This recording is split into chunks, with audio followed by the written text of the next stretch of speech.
రాష్ట్రంలో ఎన్నికల షెడ్యూల్ వచ్చిన దగ్గర నుంచి కూడా మన రాష్ట్రంలో ఉన్నటువంటి సామాజిక పింఛన్ ద్వారా వృద్ధుల తాలూకా కష్టాలు ప్రారంభమయ్యాయి అన్నమాట.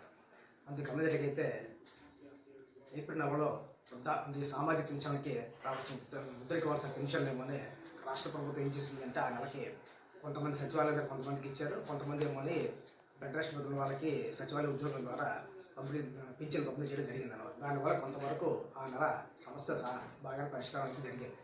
గత నెల మే నెలలో మాత్రం ఏం జరిగిందంటే ఈ పింఛన్ తాలూకు సొమ్ముని వారి బ్యాంకు ఖాతాల్లో ప్రభుత్వం వారు జమ చేస్తారు. దీనివల్ల ఏమైందంటే వృద్ధులు చక్కని వృద్ధులకి ఈ పింఛన్ అందుకోవడానికి కష్టాలు చాలా తీవ్రమయ్యాయి. మరీ ముఖ్యంగా ఎండ చూస్తే దాదాపుగా 40 డిగ్రీల సెంటీగ్రేడ్ ఉంది. ఆ టైంలో పాప వాళ్ళ డబ్బుల కోసం అని చెప్పేసి బ్యాంకుల చుట్టూ తిరిగారు, నానా ఇబ్బందులు పడ్డారు. ఆ వాళ్ళ తరగతి ఇబ్బందులు మనం దాదాపుగా అన్ని న్యూస్ ఛానల్స్లో చూసాం, అది పత్రికల్లో కూడా చూడడం జరిగిందనమాట. అది చూస్తాం మనకే చాలా బాధేసింది అనమాట. కింద మీద పడ్డారు. దాదాపు 5 రోజుల తర్వాత వాళ్ళ పెన్షన్ లేవు, కొంతమందికి అందే, కొంతమందికి అందలేదు. వాళ్ళ బ్యాంక్ ఖాతాలు కొన్ని లేకపోవడం వరకు చాలా ఇబ్బందులు పడ్డారు. అయితే మొత్తానికి ఏదో ఆ సమస్య పరిష్కారం అయినప్పుడు కూడా అందరూ ఏం చెప్పామంటే ఆ నెలకి వృద్ధులు ఇబ్బంది పడుతున్నారు కాబట్టి ఎండలోని సచివాలయ ఉద్యోగుల ద్వారా పింఛన్లు అనేది పంపిణీ చేస్తే బాగుంటుందని చెప్పినా కూడా రాష్ట్ర ప్రభుత్వం పట్టించుకోలేదు.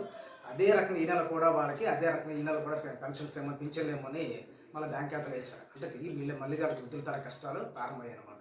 మనకైతే అధికారులు ఏంటంటే ఎంత ఇబ్బంది పడుతున్నా కూడా వృద్ధులు ఈ రకంగా హింసపడడం అనేది సరైన పద్ధతి కాదు.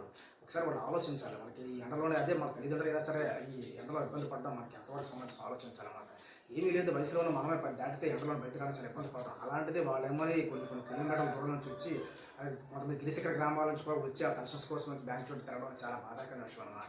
ముఖ్యంగా చెప్పేది ఏంటంటే రేపుడుతోటి దాదాపుగా 4 రోజులు అయినట్టుగా అయితే ఈ నెలలోనే, అంటే రేపుడుతో 4వ తారీఖుతో ఎన్నికల కౌంటింగ్ కూడా పూర్తయిపోయి ఫలితాలు వచ్చేస్తాయి.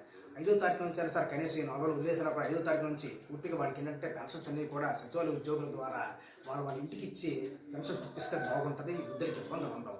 మరీ ఆలోచించకుండా మరీ బ్రాడ్గా అధికారులు ఈ రకంగా వాళ్ళ పట్ల మరీ కఠినంగా వ్యవహరిస్తే విధానం కాదు.